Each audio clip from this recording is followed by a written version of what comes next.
السلام علیکم دوستو، میرے چینل دانیال انفو پر خوش آمدید۔ آج کی ویڈیو میں ہم حضرت ابراہیم علیہ السلام کے اس واقعے کے بارے میں بات کریں گے جب انہوں نے اللہ کے حکم سے 4 پرندوں کو ذبح کر کے مختلف پہاڑوں کی چوٹیوں پر رکھا، اور جب انہیں آواز دی تو وہ زندہ ہو کر دوڑتے ہوئے ان کے پاس آ گئے۔ سورۃ البقرہ کی آیت نمبر 260 میں اللہ تعالیٰ فرماتا ہے، اور جب عرض کی ابراہیم نے، اے میرے رب مجھے دکھا دے کہ تو کیوں کر مردے جلائے گا، یعنی زندہ کرے گا۔ اللہ تعالیٰ نے فرمایا، کیا تجھے یقین نہیں؟ عرض کی، یقین کیوں نہیں، مگر یہ چاہتا ہوں کہ میرے دل کو قرار آ جائے۔ اللہ تعالیٰ نے فرمایا، تو اچھا 4 پرندے لے کر اپنے ساتھ ملا لے، پھر ان کا ایک ایک ٹکڑا ہر پہاڑ پر رکھ دے، پھر انہیں بلا، وہ تیرے پاس چلے آئیں گے پاؤں سے دوڑتے ہوئے، اور جان رکھ کہ اللہ غالب حکمت والا ہے۔ یعنی ایک مرتبہ حضرت ابراہیم علیہ السلام کے ذہن میں یہ سوال آیا کہ اللہ تعالیٰ مردوں کو زندہ کیسے کرے گا، تو انہوں نے اللہ تعالیٰ سے فرمایا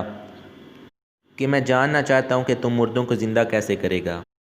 تو اللہ تعالیٰ نے جواب دیا، کیا آپ کو یقین نہیں؟ تو ابراہیم علیہ السلام نے کہا،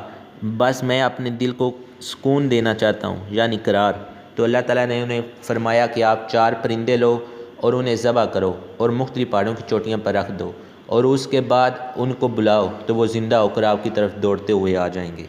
اس کے علاوہ آج ہم جانیں گے کہ اللہ تعالیٰ نے کس جگہ پر حضرت ابراہیم علیہ السلام کو اپنا خلیل یعنی دوست کہا ہے۔ سورۃ النساء کی آیت نمبر 125 میں اللہ تعالیٰ فرماتا ہے، اور اس سے بہتر کس کا دین جس نے اپنا منہ اللہ کے لیے جھکا دیا، اور وہ نیکی والا ہے، اور ابراہیم کے دین پر جو ہر باطل سے جدا تھا، اور اللہ نے ابراہیم کو اپنا گہرا دوست بنایا۔ اس کے علاوہ حضرت ابراہیم علیہ السلام کے بعد جتنے بھی نبی ہوئے ان میں زیادہ تر حضرت ابراہیم علیہ السلام کی اولاد میں سے ہی تھے، اور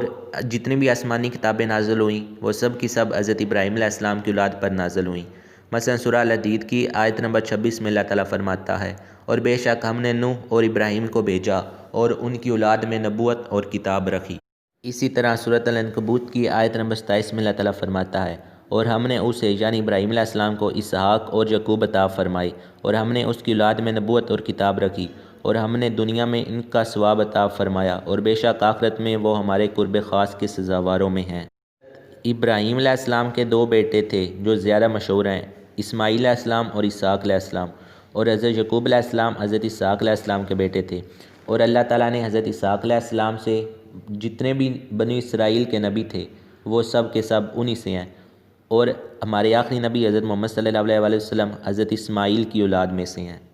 اس کے علاوہ حضرت اسماعیل علیہ السلام کی ماں کا نام ہاجرہ یا ہاجر علیہ السلام تھا، اور حضرت اسحاق علیہ السلام کی ماں کا نام سارہ تھا،